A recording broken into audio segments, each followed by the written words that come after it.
But as Nepal continues to battle the aftermath of these devastating flash floods, the scale of destruction is becoming clearer by each passing minute. The flood destroyed homes, it destroyed roads, bridges, whilst rescue operations and the teams continue to comb through the areas searching for those missing.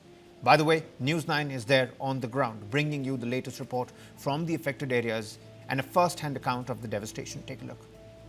एक मकान है जिसके second floor पर खड़ा हूं और पानी कहां तक था आप इसे देखकर बहुत आसानी से जान सकते हैं। यहां तक पानी था और अभी भी नीचे इतना दलदल है कि आप इसके नीचे नहीं जा सकते, इसीलिए इसे बंद कर दिया गया है। घर के जो लोग हैं वो यहां से चले गए हैं।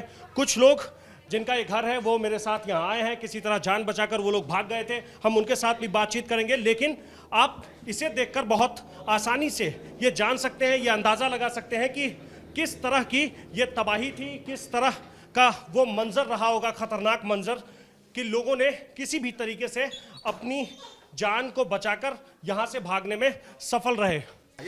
मैं आपको उस घर में ले जाकर आपको दिखाता हूं कि किस तरीके।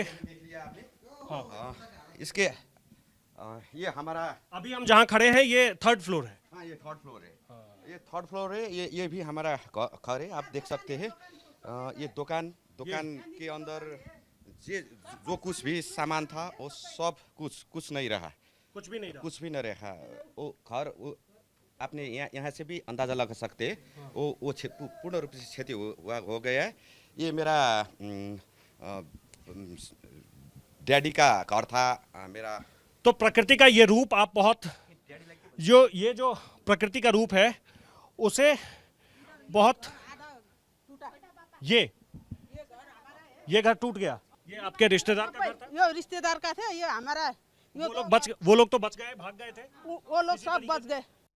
काठमांडू से रसुआ के लिए जब आप निकलते हैं तो ये वो आखिरी पॉइंट है जिसके बाद आगे हम नहीं बढ़ सकते हैं। यहाँ एक साथ ये वो बस्ती है जहाँ तकरीबन 400 घर है और उन घरों का क्या हाल है वो आप तस्वीरों में देख सकते हैं। फिलहाल राहत और बचाव कार्य चल रहा है, किसी तरीके से इस रास्ते को सुचारू रूप दिया जा रहा है और आसपास में जो लोग ऊपर के हिस्से में रह रहे हैं उन्हें यह कह दिया गया है कि आप इस जगह को खाली कर दीजिए, उन्हें यहां से निकाल दिया गया है।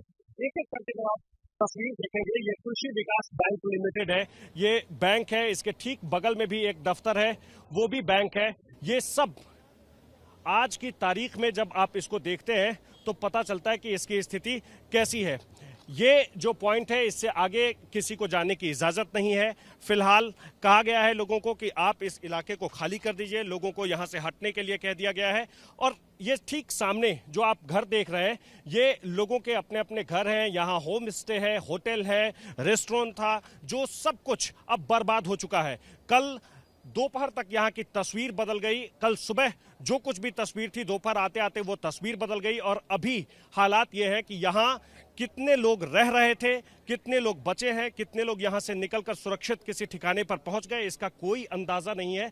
ऊपर वाले हिस्से में, नदी के एक दूसरे हिस्से में देखेंगे, ऊपर वाले हिस्से में जो कुछ घर नजर आ रहे हैं उन घरों में जितने लोग रह रहे थे उन्हें भी साफ तौर पर कह दिया गया है कि वो इस जगह को खाली कर दें, उन्हें वहां से बाहर निकाल लिया गया है, सुरक्षित स्थानों पर ले जाया गया है।